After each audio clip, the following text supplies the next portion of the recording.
प्रशांत किशोर के ऐतिहासिक जीत के बाद पूरे भारत में राजनीति को लेकर चर्चा है, क्योंकि प्रशांत किशोर ने उस सीट पर जीत दर्ज की है जहां से लगातार भारतीय जनता पार्टी के राष्ट्रीय अध्यक्ष नितिन नवीन जीतते रहे हैं। हमको भी अनुमान नहीं था कि प्रशांत किशोर का यह सपना विधायक बनने का पूरा होगा। वहां का चुनावी परिणाम एक अलग परिणाम था। उसी को देखकर आंकड़ों की बाजीगरी की जो बात की जाती है, आंकड़ों की बात की जाती है, उसी आंकड़ों के आधार पर मैं बात रख रहा था। तो आइए थोड़ा सा आंकड़े की बात करते हैं हम। पिछले साल हुए विधानसभा चुनाव का आंकड़ा और अभी 2026 में हुए चुनाव का आंकड़ा। प्रशांत किशोर को इस बार जो वोट मिला है 63,203 वोट मिला है, जो जन स्वराज पार्टी के संस्थापक हैं, जन स्वराज पार्टी के वो मालिक हैं। दूसरा चीज बात करेंगे, भाजपा के जो प्रत्याशी हैं उनको 44,250 वोट मिला है। आरजेडी के प्रत्याशी को 14,035 वोट मिले हैं। अगर इन सभी वोटों को जोड़ दिया जाए तो होता है 1,21,538 वोट। लेकिन जब कुछ ही महीने पूर्व विधानसभा का चुनाव का परिणाम देखा जाता है तो आप भी सुनकर, देखकर, जानकर आश्चर्यचकित हो जाएंगे कि इतना बड़ा बदलाव कैसे हो गया, खास करके वोट के मामले में, आंकड़ों के मामले में। जो पिछला चुनावी परिणाम है, जब नितिन नवीन जीते थे चुनाव, तो उस समय नितिन नवीन को मिला था 83,068 वोट। अब 2025 विधानसभा के चुनावी परिणाम की अगर हम बात करें, जो इस समय भारतीय जनता पार्टी के राष्ट्रीय अध्यक्ष है नितिन नवीन, उनको वोट मिला हुआ था 83,068। और उसी सीट पर कांग्रेस के प्रत्याशी लौ सिन्हा चुनाव लड़े थे तो उनको मिला था 44,032।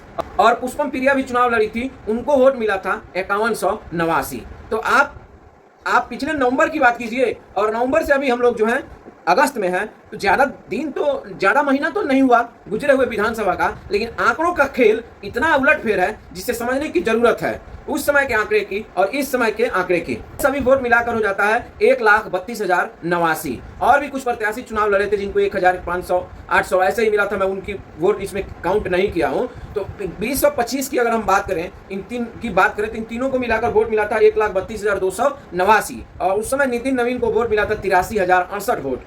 और कांग्रेस के जो प्रत्याशी थे उनको 44,000 कुछ वोट मिला था। और कुछ ही महीनों बाद उसी विधानसभा पर चुनाव होता है तो प्रशांत किशोर को वोट मिलता है 63,203। और वहीं भाजपा के प्रत्याशी को मिलता है 44,250।